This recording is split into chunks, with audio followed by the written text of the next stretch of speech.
포스테코글루가 뭘 하고 싶었던 걸까? 보통은 예를 들어서 누굴 예로 들까? 뭐 하우를 예로 들게요. 에디 하우. 그러니까 지금 전에 약간 부상병동일 때 그때 하우가 어떻게 했냐면 4-5-1 수비했거든요. 되게 내려서서 막았어요. 그 다음에 어떻게 했냐면은 왜냐면 그때 진짜 선수들 부상병동 날려가지고 뉴캐슬이 아래 내려서면서 막으면서 잇몸으로 이빨로 진짜 버티는 축구했단 말이야. 그때 하우가. 놀랍게도 그때 그 부상병동이던 뉴캐슬이 포스테코글루의 토트넘만은 기가 막히게 잡았거든요. 그 부상병동이던 와중에도 어떻게 잡았냐? 4-5-1 시스템에서 기마랑이스 이런 애가 잡으면은 그냥 앞으로 던져요. 그러면 고든이나 누구냐 이삭 같은 애들이 달려가면서 잡은 다음에 때려. 이거였어. 진짜 극한의 실리축구. 이걸로 토트넘을 잡았어요. 그 부상병동이던 뉴캐슬이. 이겼으면 장땡이잖아. 게다가 그 부상병동이 심한데 어쩔 수 없지. 근데 나는 그거야. 오늘 포스테코글루가 그래서 뉴캐슬하고 똑같았어요. 그때랑. 오늘 토트넘이 4-5-1로 막아 세웠거든요. 이렇게. 후방에 백포 있고 중원 지역에 5명.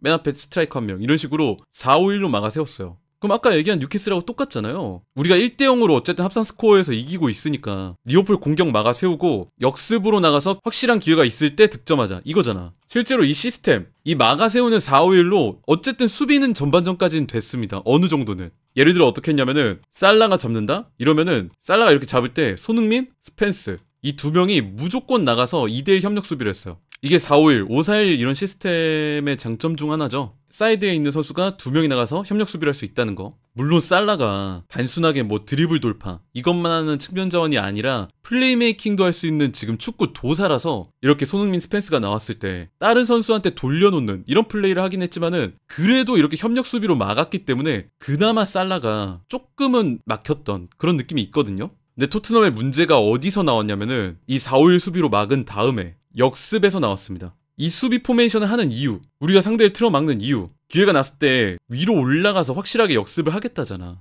아까 예시로 들었던 뉴캐슬 에디아우처럼 아래로 막을 때는 확실히 막고 올라갈 때는 뭐 뻥뻥 차든 아니면 앞쪽 측면으로 내보내든 해서 최대한 쉽게 상대 진영으로 올라가겠다. 이게 주요 포인트잖아요. 근데 토트넘이 오늘 유의미하게 수비 후 역습으로 올라가는 장면이 거의 나오질 못했습니다. 심지어 그런 장면이 있더라도 위로 같이 올라와주는 선수들이 너무 없어서 역습 장면이 제대로 나오지 못하는 그림도 있었죠. 게다가 어떻게 보면 오늘 플랜 A였던 선발 라인업이었던 히샬리송이 그레이가 뿌려준 공간 패스를 잡으려고 뛰어가다가 또 누워버렸어요. 그러면서 이적한 지 얼마 되지도 않은 마티스텔이 교체로 들어와야 했죠. 제가 볼 땐 이것도 상당히 이 경기가 불안해진 원인 중 하나라고 생각하거든요. 뭐 텔이 잘하든 못하든 그걸 떠나서 이적한 지 얼마 됐다고 얘가 아니 뭐 동료들의 위치나 시스템이나 이거를 지금 뭐 주입을 받을 시간조차 없는데 이렇게 뭐 여러 가지 이유로 선수들이 앞으로 뿌려져 나가는 다이렉트한 역습을 못하니까 토트넘이 4-5-1 수비로 막아 세운 다음에 이거를 위로 올라갈 때 리버풀한테 재탈취당하는 그림들이 나오거든요.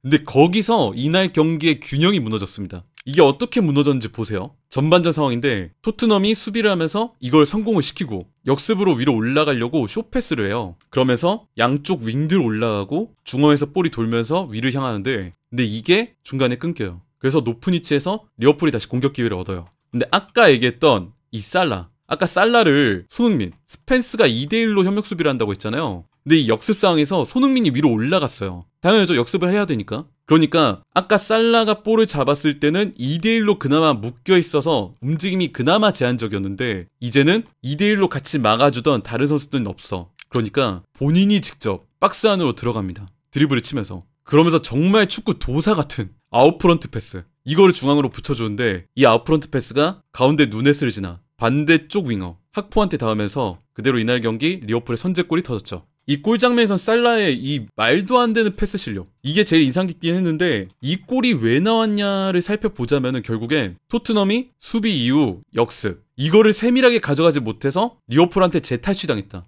그래서 살라가 2대1 협력 수비의 구도에서 벗어났다. 이게 제일 컸어요.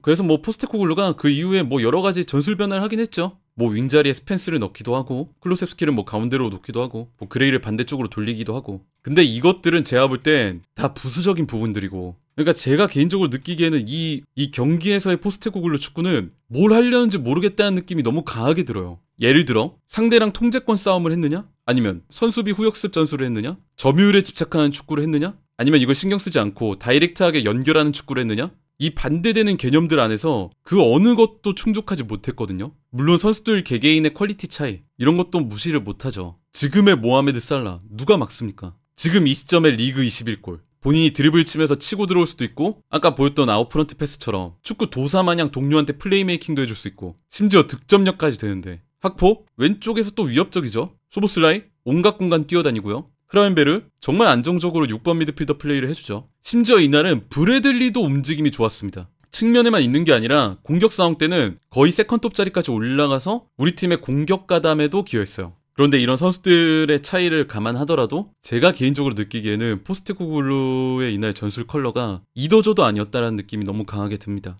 만약에 다이렉트한 축구를 하고 싶었다고 하면은 측면 뛰면서 롱패스나 때려 넣든가, 점유율 싸움을 하고 싶었다고 하면은 차라리 라인 올려서 미드필더 싸움을 하든가, 역습 축구도 아니고 점유율 축구도 아니고 백포는 세우는데 라인을 다 내려서 그 누구도 전진하기 힘든, 이거는 그냥 제 개인적인 생각인데 그 4강 경기 치고는 포스테코글루가 좀 승리 플랜에 대한 그런 정확성이 부족하지 않았나, 이런 생각은 조심스럽게 좀 드는 것 같습니다. 어쨌든 이렇게 해서 리버풀은 카라바오컵 결승전 뉴캐슬이 기다리고 있는 전장으로 향하고요.